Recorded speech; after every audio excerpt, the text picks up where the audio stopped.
Là, on est sur la baie de Kerso. On est sur la baie de Kerso, donc entre Locmiquélic et Port-Louis. Et derrière moi aussi, on voit un petit peu la base sous-marine, avec ces deux épaves qui ont été coulées par les Allemands pour éviter que les avions anglais n'arrivent en rase-mode pour balancer leurs bombes à l'intérieur des alvéoles du K3 qui est là. Il y a beaucoup de journaux à la maison.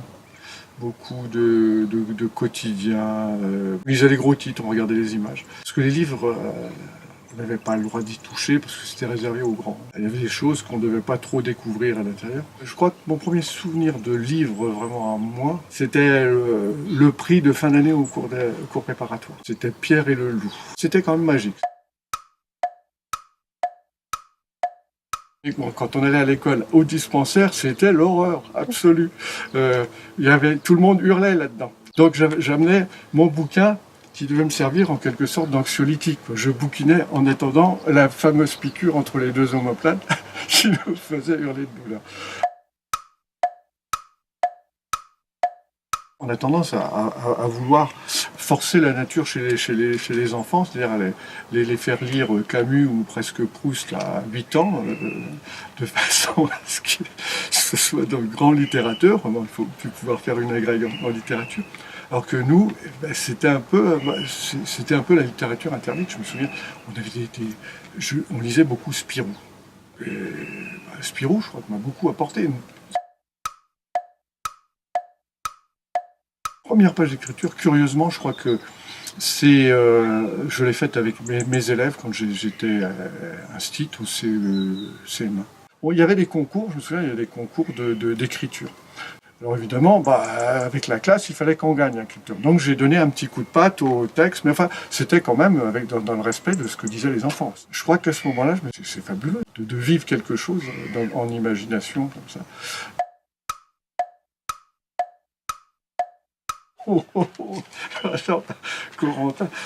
Corentin et Gérard. Alors là, il faut que je fouille dans mon inconscient.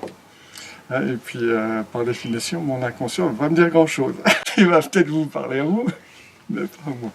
Alors, évidemment, c'est quand même un peu Gérard, parce que c'est vrai qu'on ne narre bien que les aventures qu'on a pu vivre.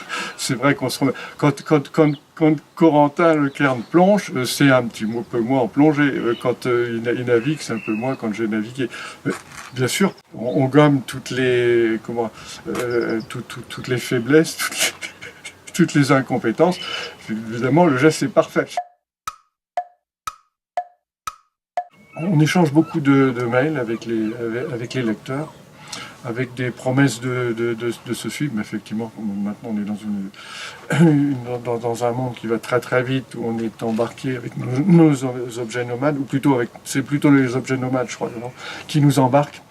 Donc qu'il y a ces échanges-là. Et puis aussi les petites histoires, c'est des histoires cocasses, j'adore. Aux grandes dames, quelquefois, de mon éditeur, qui voudrait bien que je dédicace plutôt que de bavarder avec les lecteurs. C'est pas un roman qui est dans la couveuse, c'est plusieurs. Je crois qu'il y en a 4 dans la couveuse. Mais le temps de gestation est plus ou moins long. Voilà ce que je veux dire. Donc il y en a. Dans la gestation, je pense, va être relativement courte. J'aimerais bien le sortir l'année prochaine. On va revenir sur Belle-Île, un roman policier. Donc les nouvelles technologies sont convoitées parce qu'elles sont susceptibles, effectivement, à la fois de procurer le grand bonheur à l'homme, mais d'apporter le plus grand cataclysme possible. Il faut quand même qu'il y ait une fin heureuse. Voilà.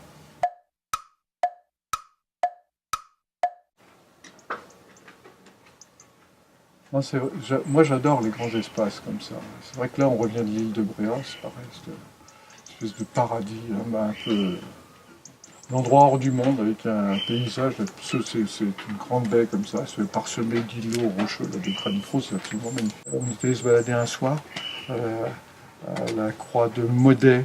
La croix de Modet, c'est un endroit un peu fantomatique au-dessus de Bréa. Donc une espèce de croix de granit. Et d'un seul coup, on a vu un chat noir qui nous glissait entre les jambes, un chat noir. Il faut voir cet endroit-là avec les phares qui s'allument partout, parsemé d'îlots, la lande bretonne tout autour. On voit ce chat noir qui sort, on se dit, mais les Bretons donc, avaient l'imaginaire peuplé de Corrigan, de Corriganel, de Farfadet. On comprend pourquoi. Parce qu'on se dit, quand on est dans un endroit comme ça, plus d'objets nomades, il n'y a plus rien, il n'y a même pas un fil électrique, on se retrouve aussi bien à 300 ans en arrière, on se dit, tout ce qu'on a appris à l'école, c'est quoi? C'est peut-être de l'imaginaire, parce qu'on est en train de se dire, la réalité, c'est peut-être les Farfadets, les Corrigans, etc., on ne sait plus, là.